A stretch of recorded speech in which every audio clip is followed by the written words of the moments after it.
Boa tarde, Campina Grande. São 12 horas e 28 minutos e estamos de volta com JS, o Jornal da Shalom, na rádio que transmite a paz. Agora com o presidente do PT de Campina Grande, o professor Hermano Nepomuceno. Boa tarde, professor.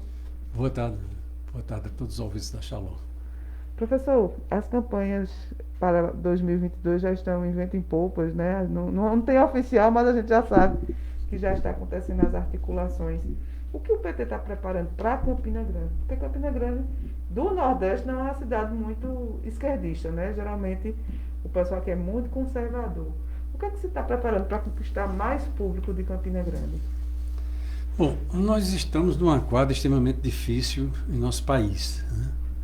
Nós temos dois graves problemas. De um lado, a pandemia, que é um fenômeno mundial, infelizmente. No pleno século XXI, nós voltamos 100 anos atrás, na época da epidemia da gripe espanhola, que chegou inclusive a matar o presidente da República de então. E, por outro lado, estamos com esse problema político terrível, que é o governo Bolsonaro, né?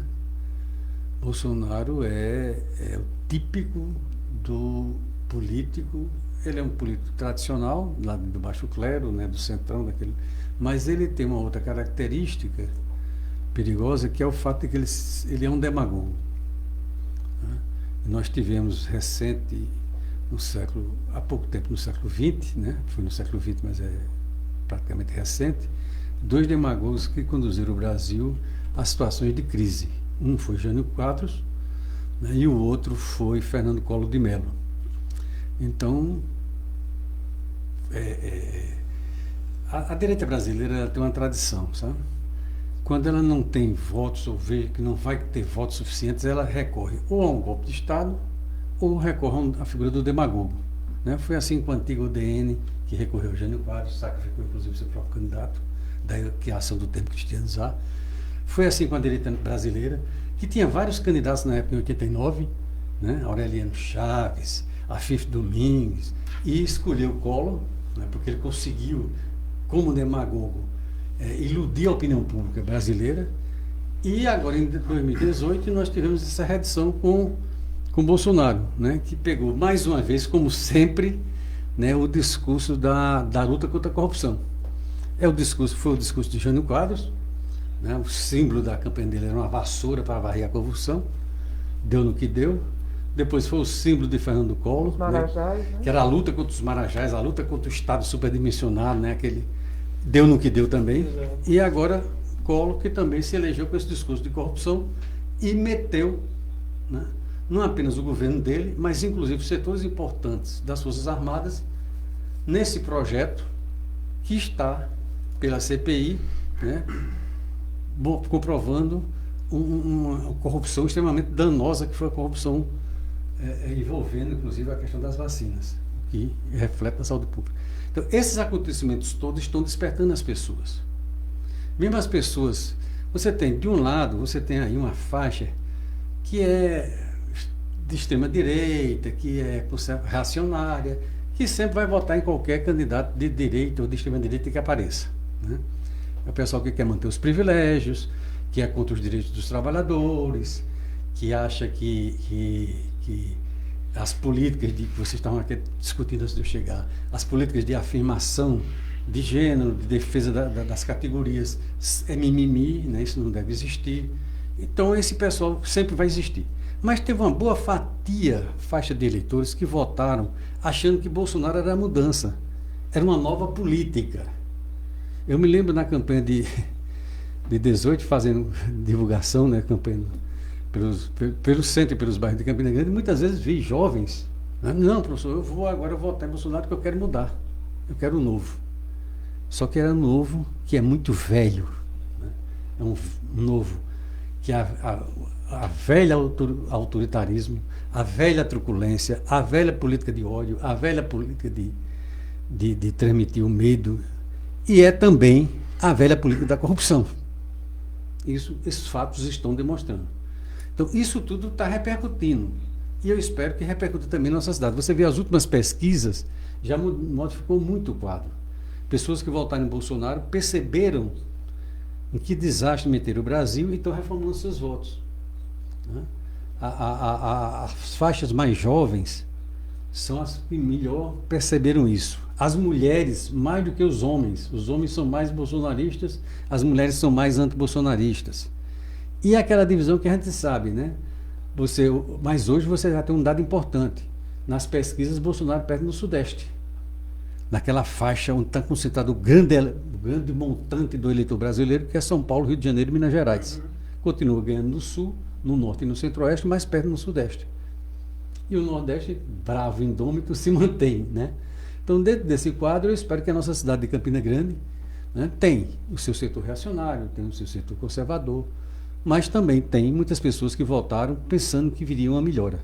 E estão vendo na prática, na sua vida diária, né, e nos acontecimentos que estão sendo divulgados, porque, graças a Deus, eles não conseguiram estabelecer um regime de censura à imprensa, né, e hoje cada vez mais é mais difícil por conta das redes sociais a censura, e as pessoas estão tomando pé. Então eu espero que isso se repercuta, né? Nós temos, já realizamos aqui em Campina Grande 2 manifestações pelo Fora Bolsonaro, uma em junho, outra em julho.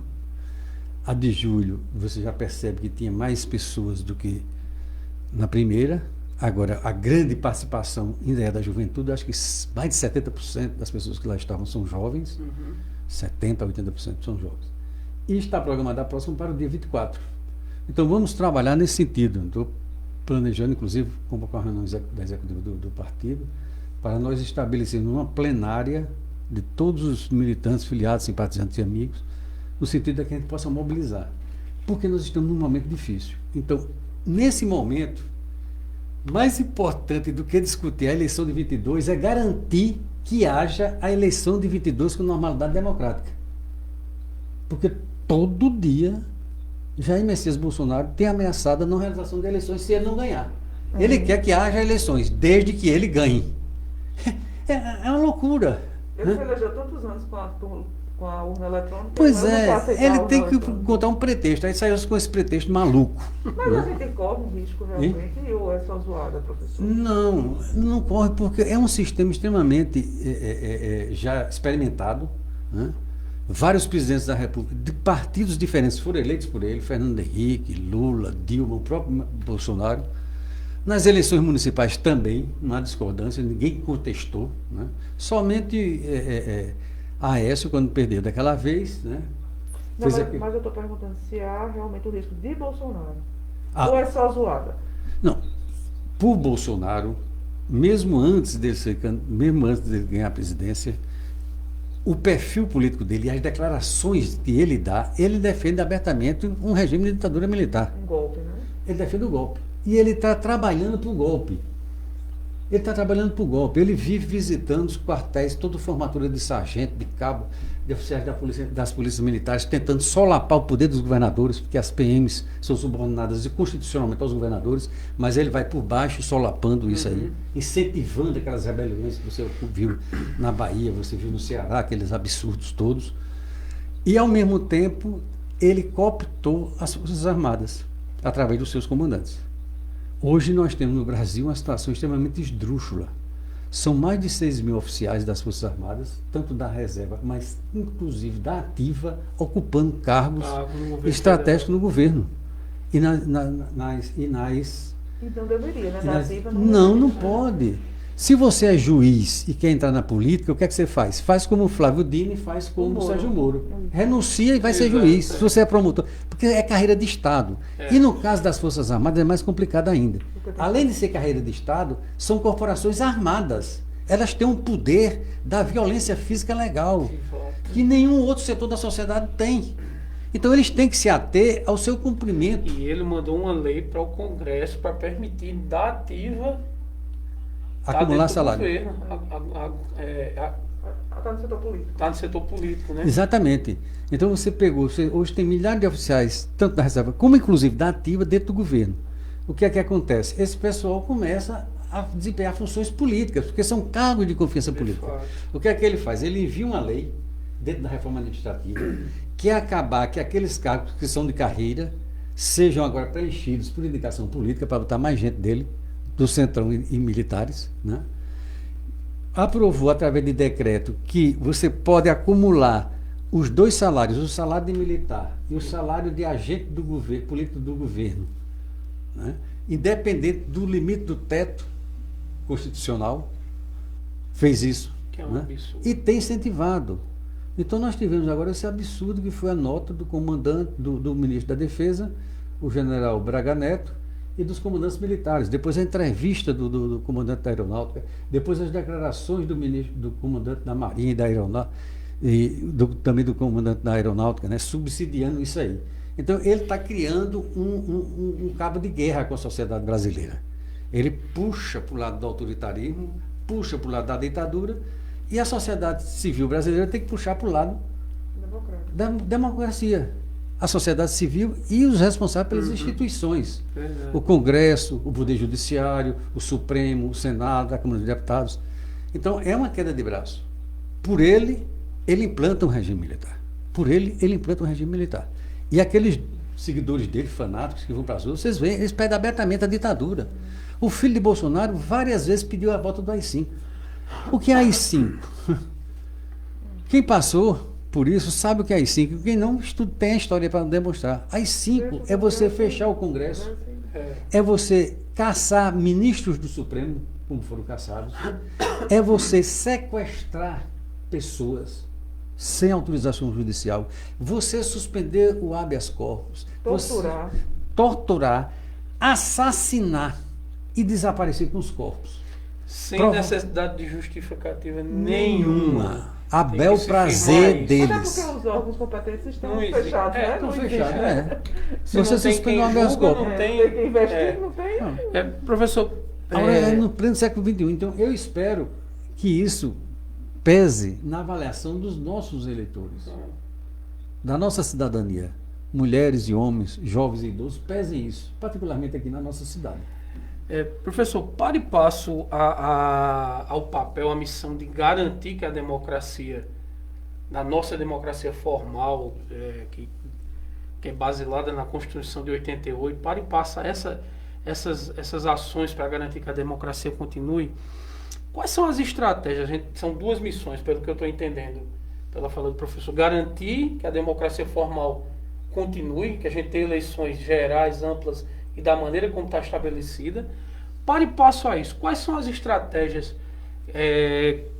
que o senhor pode descrever que o PT nacional e as demais forças, porque não é só o PT nesse momento, para e passo a isso. Quais as estratégias que PT, pessoas do centro, pessoas de bom caráter também que tem do lado de lá, quais são as estratégias que estão sendo montadas para que dentro do voto essa situação seja superada? Olha, você já traçou bem, né? Já delimitou bem os campos de atuação. De um lado, nós precisamos de uma mobilização, de uma ampla frente legalista que envolva partidos, organizações sociais, lideranças públicas, instituições, Supremo, Câmara, Senado, né? A imprensa, para garantir a normalidade democrática, para evitar o golpe, que ele quer dar o golpe. Se deixar, ele dá. E com esses militares que estão aí, com esses comandantes militares ameaçando, ele dá. Então, isso é uma tarefa. E ainda teve a fala de Aziz que as Forças Armadas responderam de forma bastante perigosa para o Congresso, né? Foi, e na realidade ele disse o seguinte: tem que punir quem é mau, quem é corrupto. Ele reconheceu as Forças Armadas como instituições permanentes. Porque uma coisa que se percebe muito é que os caras pegam qualquer fala para deturpar e colocar como se estivesse atacando. E ele ainda fala assim, os poucos Forças que estão lá, e ainda deu, né, essa ênfase. Ainda elogiou dois ditadores, ainda elogiou Geisel e Figueiredo, para ver se... Mas o problema que eu acho hoje, a CPI está fazendo uma grande tarefa para o Brasil. Está trazendo os fatos. Está trazendo os fatos e cada um cabe julgar. Mas os fatos já apresentados demonstram, você tem uma cadeia de comando, né? Ele teve o primeiro-ministro da Saúde, Mandetta, que atritou, né, porque Mandetta não aceitou fazer o que ele queria, cloroquina, sabotar a vacinação, incentivar a aglomeração, ele tirou. Botou aquele outro rapaz como um tampão enquanto ele decidia quem botava. E aí trouxe um general da ativa, que é o pior de tudo. É o pior de Ativo. tudo, não o general da reserva, é o general da ativa. Ativa. Ele teria que se afastar, ele teria que sair do exército para poder assumir o cargo de ministro, porque o cargo de ministro é um cargo eminentemente político. Pois bem, então Pazuello assumiu, como bem lembrado recentemente nos debates, assumiu, eram pouco mais de 14 mil mortos no Brasil, e quando ele deixou, o Ministério já eram 250 mil mortos. Ele é um dos responsáveis e está sendo investigado pelo que aconteceu em Manaus. As pessoas morreram por falta de oxigênio. Porque foi avisado. E agora, a gente sempre teve a impressão que Bolsonaro era contra a vacina porque ele negava o vírus. Agora nós estamos sabendo, graças à CPI, que o problema não era ser contra as vacinas, era ser contra as vacinas que não permitissem a propina. Que é pior. Que era o caso da Coronavac, que era o Coronavac. E estavam negociando às escondidas com intermediários para a compra de vacinas, o que permitia abrir a margem da propina. Você vê, por exemplo, a vacina Sputnik V, os governadores do Nordeste compraram através do consórcio. E foi uma briga para convencer o Ministério da Saúde a autorizar. Aí o governo federal estava fazendo uma tratativa através do intermediário, da empresa intermediária, para comprar essas mesmas vacinas a $2 a mais a cada dose. Se você compra 100 milhões de doses a $2 a mais, é quanto? São 200 milhões de dólares a mais. 200 milhões de dólares a mais, meu amigo, é dinheiro. Muito dinheiro. É muito dinheiro. Quase $500 milhão de reais. Exatamente. É muito dinheiro. É muito dinheiro. E do outro lado, esse caso. Meio bilhão de reais. Meio bilhão de reais. E do outro lado, e aí? Dá para sustentar um bocado de gente, dá para fazer um rachadão impressionante. Dá para alimentar o auxílio por muito tempo e muita gente. E dá para transformar muitas das pessoas envolvidas nesse processo em bilionários pro resto da vida. O resto é vida. E o outro ponto era a vacina indiana. Uma vacina que não foi aprovada ainda pela Anvisa. E eles estavam negociando. Iam pagar muitas vezes mais do que o preço original. Se o rapaz não tivesse aberto o jogo. E adiantado. Tem mais adiantado. Então, graças à CPI, nós estamos sabendo dessas informações. Então, não é porque ele é contra a vacina. Ele era contra a vacina que não permitisse a propina. Ele estava negociando com fornecedores de vacinas que poderiam propiciar um esquema de propina. Essa é a coisa grave. Uma rachadinha das propinas. Um rachadão, né? Porque é muito dinheiro. Muito né? dinheiro. Não é tirar 100 mil reais. De rachadinha ele entende, né? De rachadinha ele é doutor, né? Ele e os filhos. Então, você tinha o ministro, um general da ativa, no comando disso aí. E seus auxiliares eram 6 coronéis. Inclusive o coronel que foi depor. Era o secretário executivo do Ministério. Uhum. E acima disso, acima de Pazuello, o general Pazuello, tinha um outro comando de supervisão, que era o chefe da Casa Civil, o general Braga Neto, que hoje é o ministro da Defesa, que fez a nota contra a CPI. Então, o que é que os fatos me levam a pensar, a concluir, mais do que pensar, a concluir? É que você está tendo, na realidade, uma operação de pressão, liderada pelo general Braga Neto, para evitar que as investigações da CPI cheguem aonde deveriam chegar, aos diretamente envolvidos que comandavam o processo. É esse o medo deles. Porque, veja bem, nós tivemos 21 anos de ditadura militar. Foi de 64, eu tinha... Em 64, o golpe foi eu completei 12 anos em maio, né? Então passei 12 anos e foi até 85, eu tinha 33 anos. Então eu peguei 12 anos, é um menino, né? Peguei ainda a minha meninice, toda a minha juventude e boa parte da minha vida de adulto jovem sob o regime de ditadura militar. E vi o que foi em Campina Grande. E no Brasil também. E outras pessoas, estou dizendo viu porque sou eu que estou falando aqui. Bom, eles tinham uma justificativa, qual era? A ameaça do comunismo. A ameaça comunista, dizendo que João Goulart ia levar o Brasil para o comunismo. Isso tinha uma certa credibilidade na época, porque você estava vivendo a Guerra Fria, a disputa entre os Estados Unidos e a União Soviética. E Cuba tinha um pano de fundo. Estava ali perto, exportando a Revolução. Literalmente exportando a Revolução. Tinham um outro lado também, que foi os grupos, as organizações de jovens brasileiros, né, que se radicalizaram e partiram para a luta política mais radical que existe, que é a luta armada. Né? Os grupos que sequestraram embaixadores, que assaltaram banco para financiar a sua luta, etc. Então, eles puderam criar um conceito de que havia uma ameaça comunista e havia um inimigo interno. A outro discurso era contra a corrupção. Né? As acusações contra Juscelino, contra o próprio Jango, de corrupção, etc. Né? Juscelino sofreu o pão que o diabo amassou. Porque com essas acusações. Com essas acusações. A mais infundada, diga-se de passagem. Pronto, as mais infundadas. Falando. Porque era o homem que todas as pesquisas diziam que se houvesse eleição ele ganhava a presidência. Então eles tinham um medo danado de Juscelino. Então, E era um visionário, né? O cara construiu Brasília, o cara fez com que o Brasil ocupasse o seu interior, senão isso aí era tudo mata, floresta, não tinha nada. Ele pensou 100 anos na frente e resguardou a integridade do território nacional. Hoje Brasília é um sucesso. Alguém discorda da existência de Brasília? Veja o desenvolvimento que foi para aquela região a partir de Brasília. Verdade. Para o Centro-Oeste. Bom, então era o discurso da ameaça do comunismo, o discurso da corrupção e que eles eram os íntegros. Esse discurso na época pegou. Né? E foi 20 anos. Agora o que é que você tem? Não tem mais ameaça do comunismo. Porque não tem mais nenhuma União Soviética. Cuba está lá passando fome. A desculpa é a China. Mas a China está lá do outro lado. Não, mas a desculpa deles é a China. Mas não Tá pega mais. tudo. Em um regime totalmente Diferente, diferente. não exporta a revolução. A China não tem doutrina militar agressiva. Né? Tem capitalismo dentro do território Tem capitalismo dela. dentro dela. O que vem para aqui, para a China, para o Brasil, é relações comerciais. Hoje a China é o maior comprador de produtos brasileiros. Muito, muito além dos Estados Unidos. Muito além dos Estados Unidos. Então não é questão ideológica, é uma questão mercantil, comercial. A China interessa para nós por uma questão comercial. Exatamente.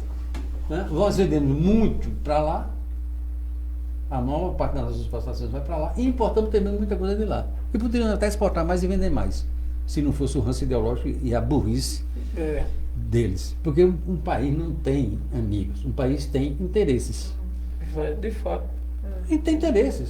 Então você tem que respeitar os outros países e procurar fazer valer os interesses do seu país. E não fazer ideologia, botar ideologia aí no meio e prejudicar. Bom, então eles não têm mais esse discurso, não tem mais ameaça comunista. Aí fica, não, porque a ameaça comunista. Que ameaça, moço? Que ameaça? Não, porque o PT. Lula foi presidente durante 2 mandatos, Dilma foi presidenta durante um mandato em um ano. E se tivesse Não tentado teve um nenhum golpe? atentado contra a democracia. Foi presidente em que todas as instituições funcionaram, a imprensa meteu o cacete, não havia nenhuma interferência. Quando você vê uma declaração de Lula ou de Dilma contra algum jornalista, mesmo quando eram atacados. Mesmo a Globo. Não, eles mantinham um relacionamento respeitoso. A Globo nunca deixou de receber os recursos do governo. A propaganda do governo. Bolsonaro cortou logo o recurso da Globo, comprou logo uma briga grande com o dinheiro da Globo. Então não tem justificativa. Então o que é que eles estão se sustentando? Se sustentando em cima de que eles são íntegros. São íntegros, são competentes e não são corruptos. O que é que está sendo demonstrado? Que são incompetentes. E faz tempo, né? E por consequente agora corrupto. E agora tá a corrupção vindo está agora, no colo deles. É. Está no colo deles. A corrupção está no colo deles. Quem controla o processo de compra do Ministério da Saúde? Os militares que estão lá. Para quê? Agora dizer- não vai ser meio complicado e difícil chegar a aprovar isso dos militares pela conjuntura que eles montaram no Palácio. Olha, se a CPI continuar, se não tiver golpe, as provas vão aparecer. É inevitável. Porque você vai pegar, por exemplo, a produção de cloroquina. Né? Por que é que você produziu tanta cloroquina? E porque Sigo- comprou de fora tanto Por que comprou de também. fora? Porque mandou o exército brasileiro produzir cloroquina que está lá amontoada. Siga o caminho do dinheiro. Algumas empresas ganharam dinheiro com isso. Siga o caminho do dinheiro. Na vacina, siga o caminho do dinheiro. Se você seguir o caminho do dinheiro na investigação, você vai chegar. Vai chegar. Aí é por isso o medo, né? Não, a CPI não pode investigar. Não pode investigar por quê? A função da CPI é investigar. Vai chegar. Qualquer instituição da República não pode investigar por lei, não pode investigar nem o presidente nem os governadores. Né? Mas todas as instituições, os ministérios podem ser investigados.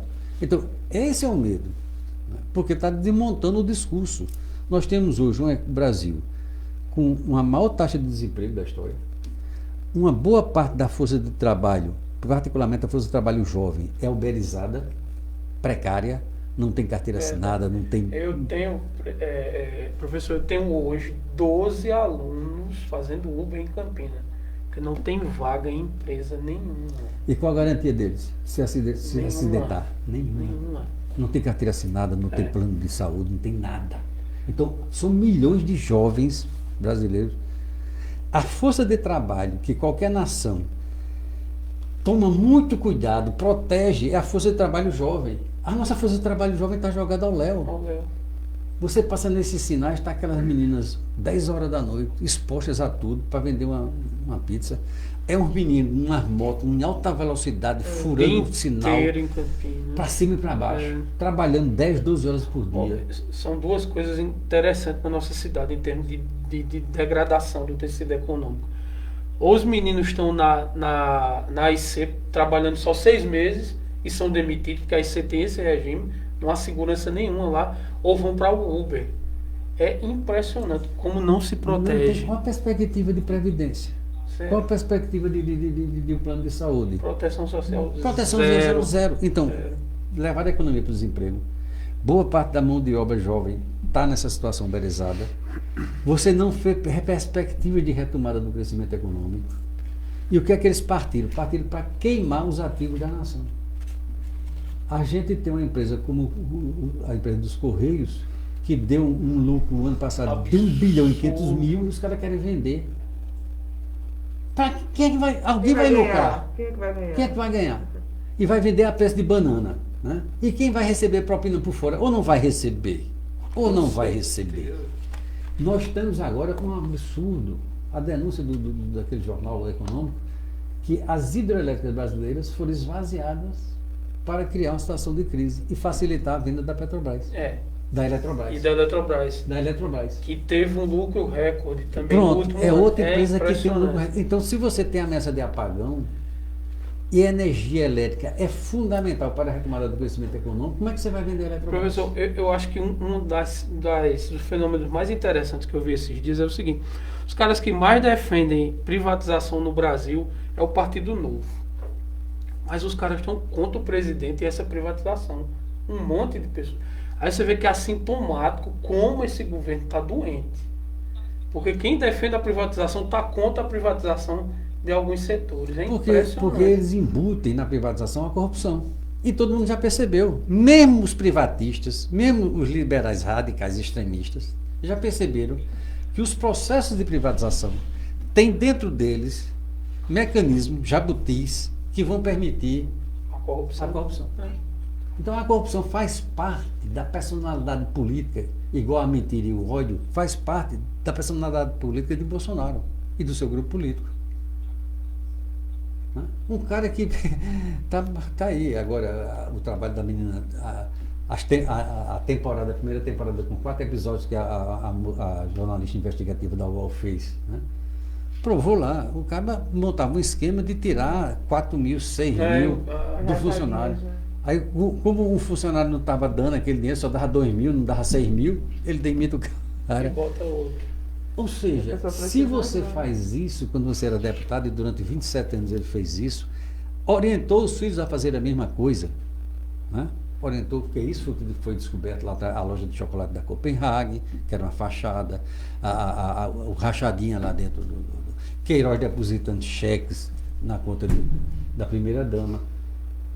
Ou seja, é uma dilema mesmo, real, verdadeiro. A proximidade com os milicianos. Né? Pronto, aí entra no outro problema mais grave ainda. Né? Ele libera a importação de armas, o Brasil aumentou de uma forma assustadora, são 170 e tantos mil fuzis que foram importados no ano passado. Milhares e milhares de caixas de bala. Então, essas armas vão para quem? Para a gente? Para quem a gente quer arma? A gente não foi treinado para isso. Não compra nem feijão, quanto mais Se a gente tivesse, a gente teria o quê? 6, 8 balas dentro de casa e passar o resto da vida com essas balas lá. E dinheiro para você comprar uma arma dessa? Né? Você vai comprar uma Também pistola, feijão. é 5 mil reais. Aí você tem que registrar, é outros 5 mil. Aí tem que fazer o treinamento, é outros 3 mil. É. Aí quem é que tem dinheiro para isso? Quase Só que- 20 mil reais para ter uma pistola em casa. Pronto. É um absurdo, né? Pô, o que a gente precisa é de uma polícia competente, eficiente. Que quem tem que enfrentar bandido não é cidadão, não. É polícia. Por que, é que a gente paga uma fortuna para manter um corpo policial? Né? Nós pagamos uma fortuna de Exatamente. impostos para manter uma polícia militar, uma polícia civil, uma polícia Pra gente federal, sair na uma mão polícia contra rodoviária o bandido, federal. é. Gente. Mano, mas esse é um problema que a gente tem já de vários outros governos, né? Uma polícia deficitária, mal treinada, mal paga, né? Com corrupção dentro da polícia, é um fato. E muito pouco foi trabalhado para se mudar esse cenário. Concordo plenamente. Só que a esses problemas que a gente já tinha crônicos, que nunca houve uma política mesmo, uma doutrina de formação de policiais, da mesma forma que a doutrina de formação dos oficiais das Forças Armadas continua sendo a mesma da época da Guerra Fria, né? Verdade. Eles são formados com um currículo da época da Guerra Fria, né? Por isso que tem essa tendência ao golpe. Houve um fato mais grave. Bolsonaro traz com ele a milicianização, ou seja, pegar o aparato policial e estreitá-lo em atividades criminosas.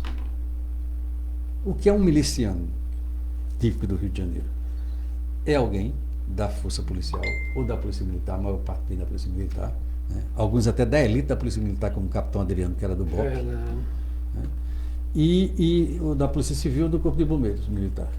Então esse pessoal passa a ocupar o lugar dos traficantes e faz uma guerra contra o tráfico. Aquele filme, o segundo episódio Tropa de Elite. de Tropa de Elite, já mostrava isso muito claramente. O que aconteceu em Jacarezinho provavelmente foi isso, né? A polícia entra, varre os traficantes, mata os traficantes, libera a área e aí a milícia entra.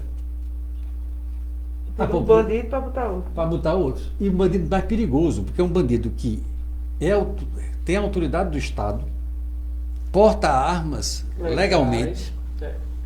dadas pelo Estado, recebe um salário do Estado para proteger a população e usa esse poder de Estado para oprimir, explorar E coagir. e achacar e coagir a população. Arrancar dinheiro, cobrar taxa de tudo. de van, de tudo, De tudo, né? do João de... Até de net, de internet. Então, esse é o perigo maior, entendeu? Além de nós termos tudo aquilo que você já apontou, as deficiências que nós temos no processo de formação das nossas polícias, nós temos, com Bolsonaro, a milicianização. E essa milicianização, essa bolsonarização, ele está estendendo isso, né? Bota um projeto de lei para tirar o comando das PMs dos governadores e passar para a presidência da República. Para transformar. Quer dizer, toda PM, o comandante em chefe da PM é o governador do Estado. O projeto de lei apresentado tira o comando da PM do Estado e transfere para, como antigamente na época da ditadura. Agora sim. Na época da ditadura, só para concluir, tinha um negócio chamado Inspetoria Geral das Polícias Militares, era um general. Então, acima dos governadores, acima dos comandantes das polícias militares, tinha um general que tinha uma inspetoria que controlava todas as polícias militares do Brasil. É isso que ele quer fazer de novo. É um instrumento da ditadura. E assim, como você falou, né, entrando por baixo, porque a gente teve a manifestação de Recife, que a polícia militar agrediu literalmente os manifestantes e o governador disse que não deu a ordem. E uma manifestação pacífica. Inclusive teve gente que perdeu o olho e tudo. Agora, eu acho que no Rio Grande do Sul, se eu não me engano, uma mulher foi presa porque estava batendo panela e Eduardo Leite sem ação. Né? Justificou ainda. Não existe, assim, a polícia militar está fazendo uma função que não é dela, porque eu não sou proibida de fazer protesto, né? Não estou cometendo violência contra ninguém, eu estou expressando a minha indignação. A função da polícia é garantir o meu direito de fazer o protesto. Isso, e eles estão usando a força para inibir as pessoas de fazer. Mas absurdo agora as denúncias de que os militares se recusaram a vacinar pessoas porque as pessoas estavam com cartazes ou camisetas de protesto da Bolsonaro. E tem um grupo não querendo se vacinar também dentro da Sim, aí são os negacionistas mesmo. Mas eu estou dizendo, foram recrutados militares para ampliar a capacidade de vacinação, além dos serviços que nós já temos, que se tivesse vacina, já tinha feito isso muito bem. Então, esses militares, já surgiram várias denúncias, alguns deles têm se recusado a vacinar a pessoa, se a pessoa tiver com cartaz ou com camiseta contra Bolsonaro. Quer dizer, estão trazendo a ideologia até para a vacina, transformando o ato de vacinar num ato ideológico. Isso é um absurdo, né? Eles falavam, não, porque a ideologia nas escolas, a ideologia do... Eles é que estão levando ideologia para dentro dos quartéis e até para vacinação. É um absurdo. Entendeu? Então, tudo isso é aos poucos. É claro que nem todo mundo tem acesso às informações, é claro que você ainda tem certos programas de audiência que, né, exaltam o Bolsonaro e suas políticas, mas aos poucos eu acho que a sociedade brasileira está percebendo. Há uma crítica geral. Você faz o balanço aqui, a gente perde muito com o governo Bolsonaro. Qual o caminho? O caminho legal, democrático, é o caminho do impeachment. Você já tem 123 pedidos de impeachment lá acumulados. E o presidente da Câmara senta em cima disso. É impressionante, né? São 551 deputados federais. Né? Um sozinho, tem o poder de barrar todos os pedidos de impeachment. É um negócio meio bizarro, né? Então você tem um cara que hoje barra todos os processos de impeachment. Então a pressão vai ter que ser a pressão dentro do parlamento para que a CPI continue fazendo o seu trabalho constitucional, a pressão sobre o presidente da Câmara para que ele acate o pedido de impeachment. Isso é o trabalho dos nossos representantes, deputados, federais e senadores. Agora, a sociedade civil pode ajudar? Pode. Como? Se manifestando nas redes sociais e indo para as ruas. Né? Dia 24 de junho, nós vamos ter a terceira, né? Vai ser a terceira manifestação de ruas. Então é necessário que as pessoas, né, que queiram mudar isso, venham para a rua também. Vamos para a rua. Vamos ali para a Praça da Bandeira, vamos para o centro de Campina Grande. Que as pessoas que já têm vacinas, né? Não faça aglomeração, leve sua máscara, leve seu álcool, né? Mantenha certa distância das pessoas, se você puder. Se você não puder, vá acompanhando dentro do seu automóvel ou fique em casa nas redes sociais.